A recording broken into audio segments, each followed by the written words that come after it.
over the Isles of Boreas. The rebellion was in trouble. Base. They needed a game changer. Pieces of the Sky Ripper had surfaced. Go catastrophically wrong. But he was sure he could figure out how to use it safely.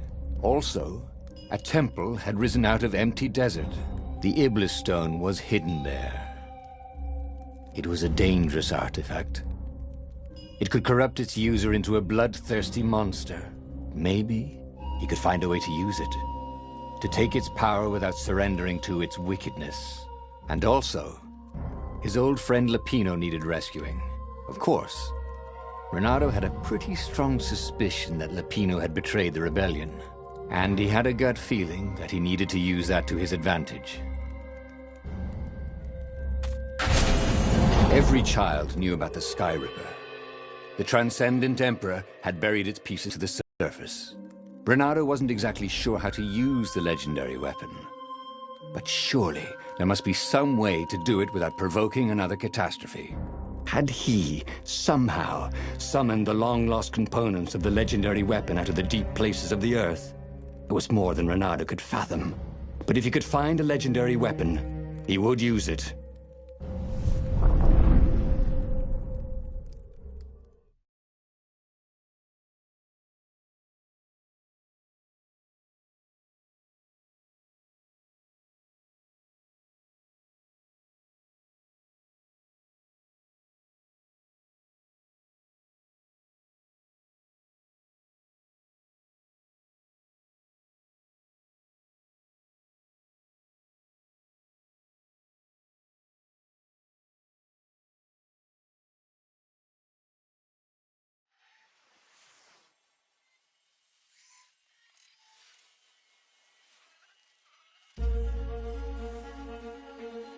As he set foot on the island, Reynardo couldn't help feeling a bit curious.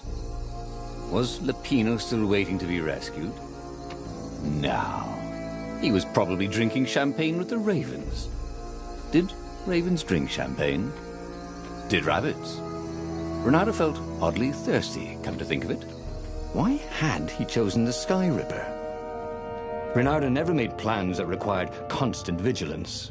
He was a hero. He didn't think too much. He just went with his gut and hoped it all worked out. The Sky Ripper was a long shot. He'd have to devote himself to it. No side journeys, no rescuing old friends. That was against his nature. Could he stick with it?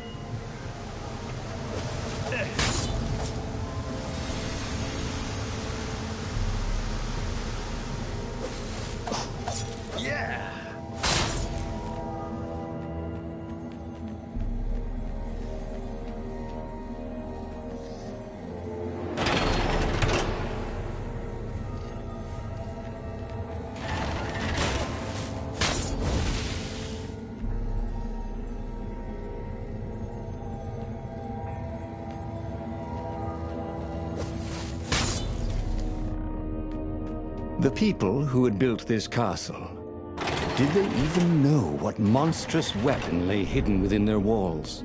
The Sky Ripper could destroy anything it touched, or so the legend said. As the Transcendent Emperor had fought the lost gods, thousands and thousands had died. But Reynardo had been through wars. The only merciful war was a short one.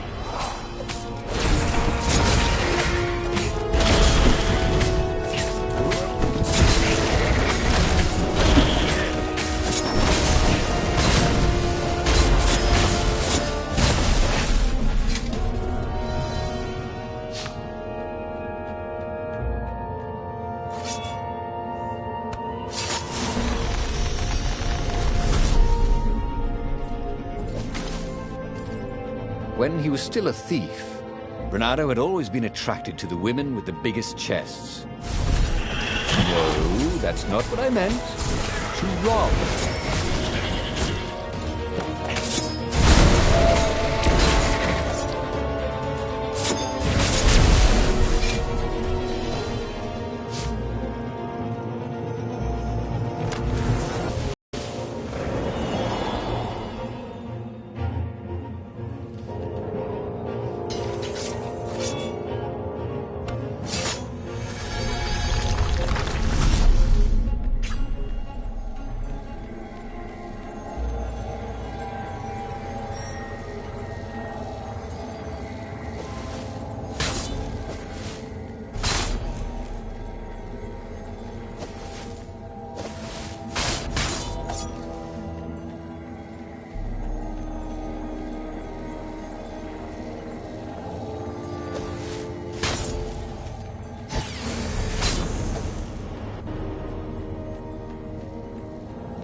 puzzle.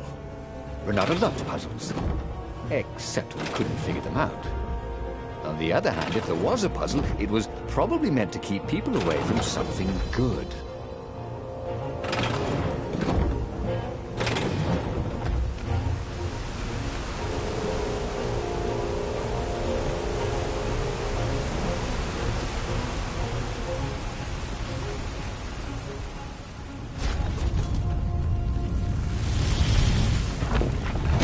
There it was. Skyripper's armature. The stuff that dreams are made of. Engineers' dreams, anyway. The device was intricate. No one alive had the skill to make a thing like it. How was it part of a weapon at all? He'd have to ask a scientist. But first, he'd get the second piece. Skyripper had a heart. A core that had come to rest on the next island. Well, there was another island he could reach. Zenobia had just invaded it with her father's Raven battalions. She must be encamped there still. But fighting Zenobia now, that made no sense at all. He'd already sacrificed one friend to get this armature, was it? He didn't need to hurry to face her. She would find him. Reynardo asked himself why he changed course to confront Zenobia. He'd no idea. Sometimes he would just do things, and he could never figure out why he'd done them. Usually, they worked out. After all, he was a hero.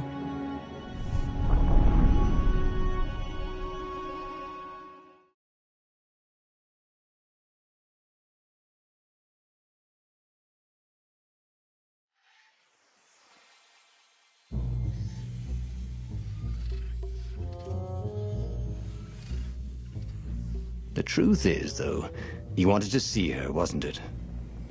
It had been a dozen years since Swordfu School. He'd followed every rumor about her, every scrap of news. Not that he still loved her. After all, she was his enemy. No, it was solely because, know your enemy. All right, maybe he should stop pretending. He knew exactly how she felt about him. But their love affair always ended with a tragic death. Unless, maybe he could find a way to dodge tragedy. Surely he could, couldn't he?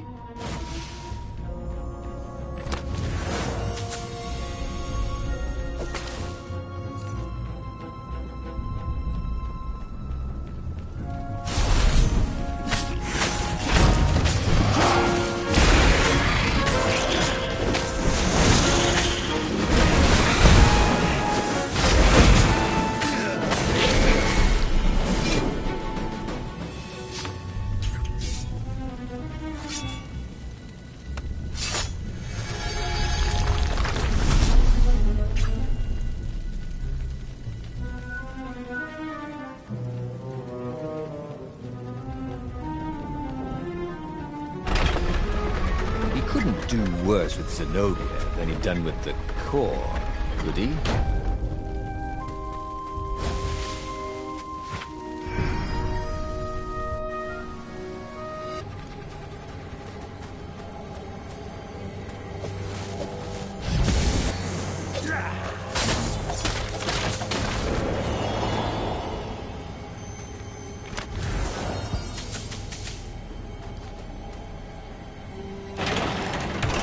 Reynardo wasn't entirely sure how he was going to capture Zenobia. She'd be expecting him. And he didn't have Lapino to cook up a clever plan. Why was it again that he hadn't got the core? Maybe because the results tended to be disastrous. These streets were familiar. The Swordfu School was closed now, but he had been down that street 1,000 times. He knew that pub. He knew that alley. He knew the alley behind it much too well. No wonder Zenobia had chosen to invade this island herself. Reynardo slinked through Zenobia's ship, making no sound at all. Where were her guards? Finally, he reached her bedroom. She was curled up on her bed. Oh, he'd forgotten how beautiful she was. How sleek, how soft. He tapped her on the shoulder with his sword. She vanished, and he suddenly noticed he couldn't move except his mouth. In fact, soon he couldn't keep his mouth shut. He told Zenobia everything. Sky Ripper, the Iblastone, even where the secret rebel base was, until he was hoarse. It was some kind of truth spell. A talky truth spell. She called her father by Farspeaker Toad and filled His Majesty in. But why didn't he get the core? Croaked the Farspeaker in something like His Majesty's croak. Because I missed you, darling. Reynardo grinned. He doesn't even know why, frowned Zenobia. That makes no sense. It's a trap, shouted the Emperor. I'll meet you at the outpost, and I'll bring my interrogators. If Reynardo came face to face with the Emperor, maybe he could assassinate him. But maybe it would be smarter and safer to turn Zenobia against her father.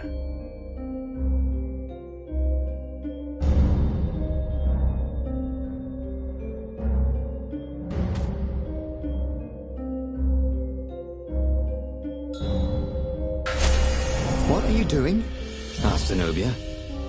Did you ever wonder why the Emperor adopted you? He asked her. She shook her head. He told her. His Majesty wanted to bring the lost gods back. They could make him an eater of souls, an immortal. But to seal his bargain with them, he needed a sacrifice. Someone who truly loved him. She was stunned. Furious. You're lying. Under a truth spell? It's a trick. You can't prove that. Take me to the observatory, and I will.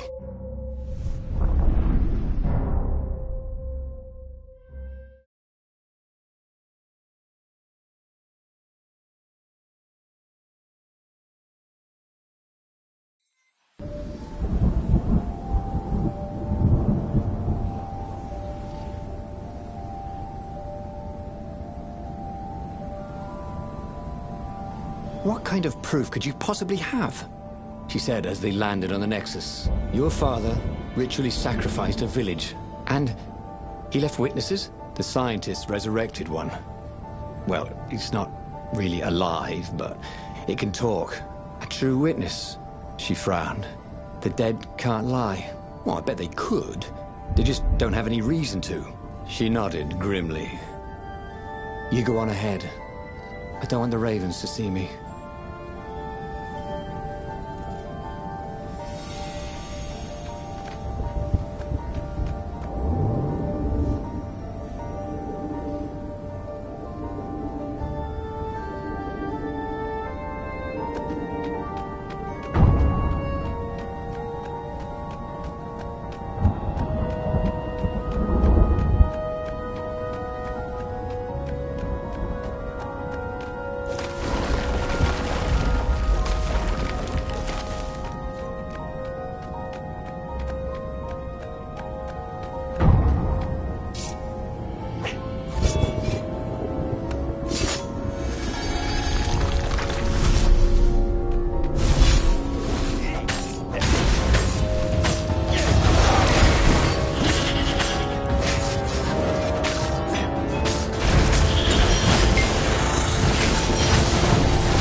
She caught up with him. Don't you think I'd know if my father wanted to invoke the Lost Gods? Would he tell you? No. Would you help him?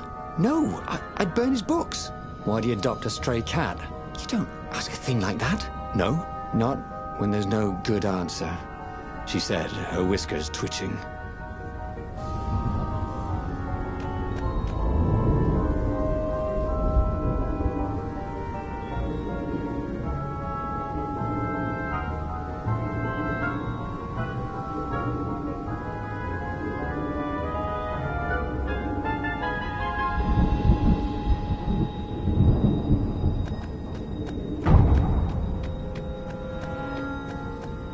The scientist at the observatory had a true witness to one of the Emperor's blasphemous rituals. The dead could be made to speak for a short while. Interestingly, they could not be made to lie. After all, what do they have to lose or gain by lying?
This chest contained blank passports from 15 countries. And something useful.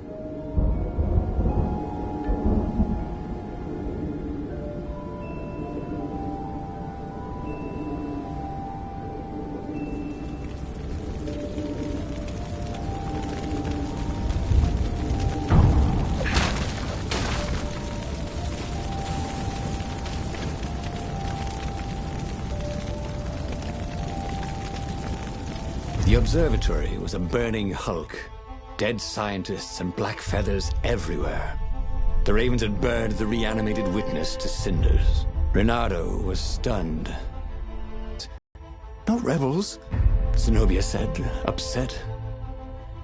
"Why would he do this?" "I don't know. Let's go to the fleet and ask him." "Yes.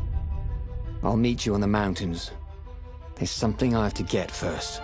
But could he afford to meet her in the mountains? He'd given the Empire the location of the secret rebel base. They would need rescuing.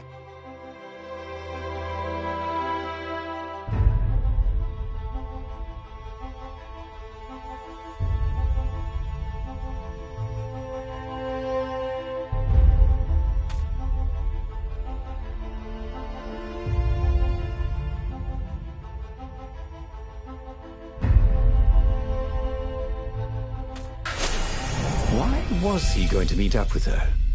Wasn't it more important to rescue the Rebel Council from the almost certain Imperial attack? Why was he in this war anyway? Was it really to fight the good fight, or did he just want to see her again? One of these days, Reynardo thought, I should really figure out my motives before I pounce.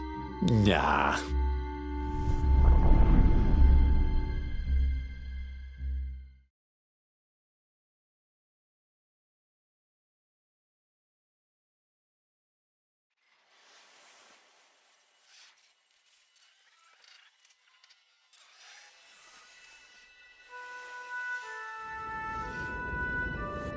Was it true?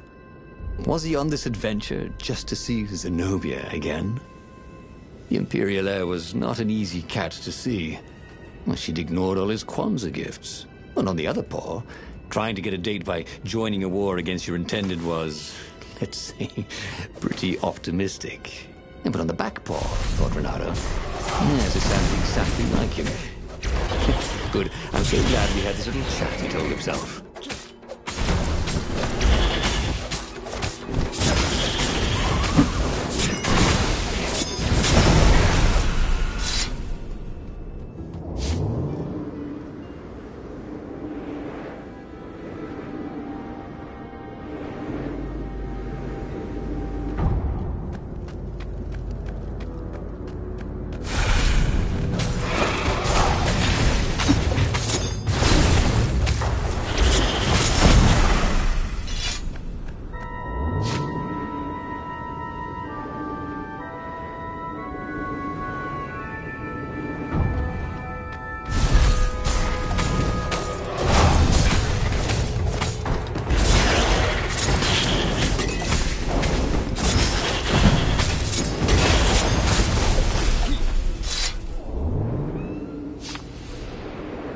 There were a lot of dead ravens along the side of the road.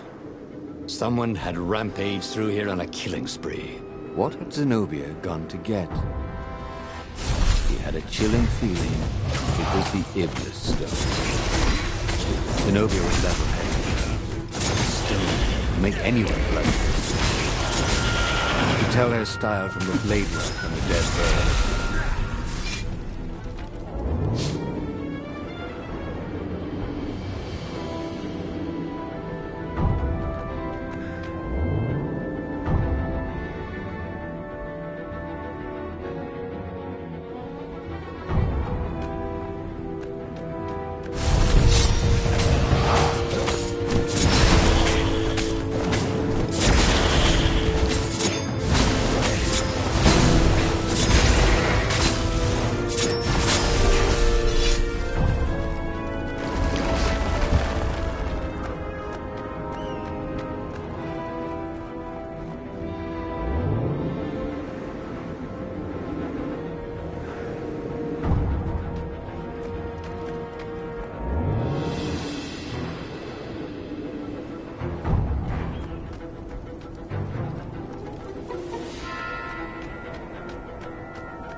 Reynardo wondered what he should do when he found Zenobia. What could he do if she had the Iblis stone?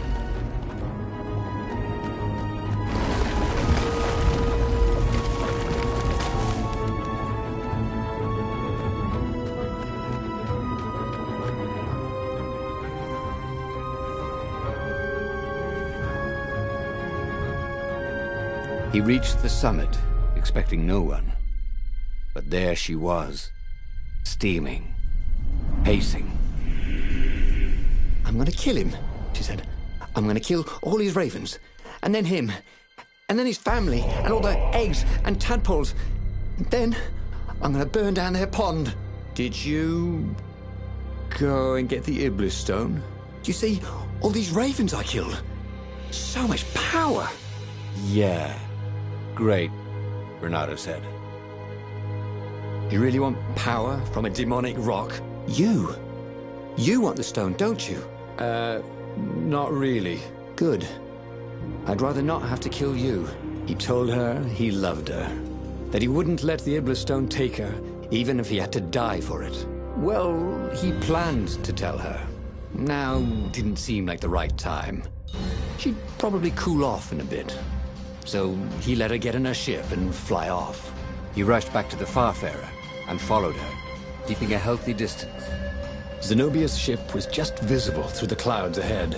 How could he reason with her? But he had to. The rebels were down for the count. No wonder.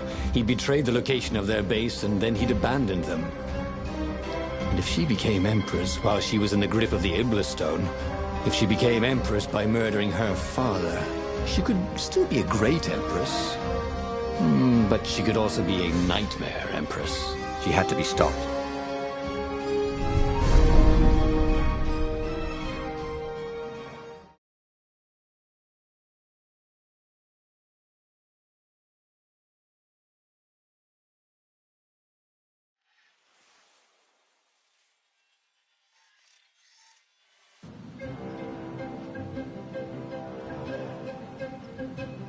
There were more dead ravens along his path, some of them wounded in the back.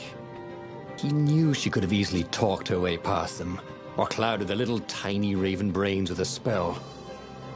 She was going out of her way to kill everything in her path. This wasn't Zenobia, not as he knew her.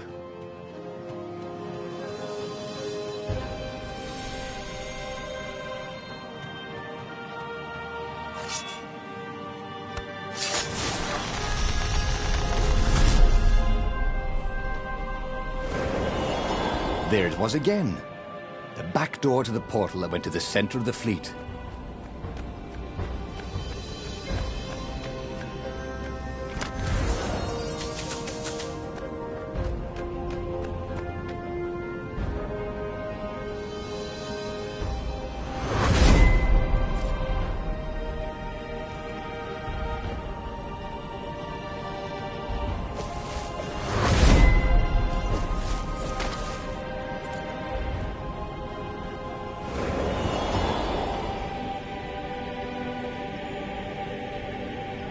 So, his beloved was possessed by the spirit of a demon. That's what it meant to be a hero. To brave the darkness in your loved one's soul. To have faith there was still good in her. To help her out of that darkness, no matter what the cost. But what? What could he do? She'd kill him if he tried to take the Iblis stone from her.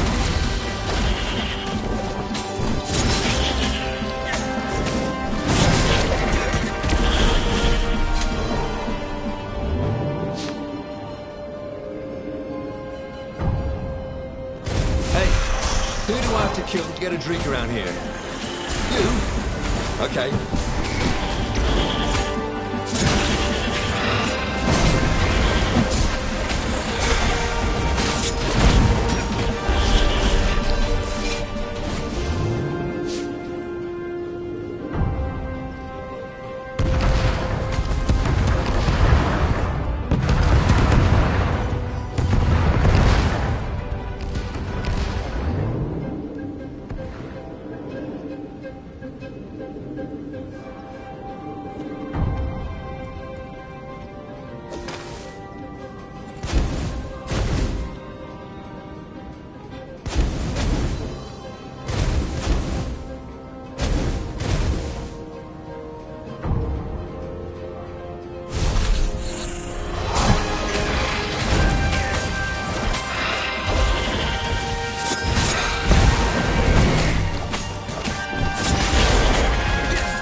At the end of the trail of raven corpses was Zenobia.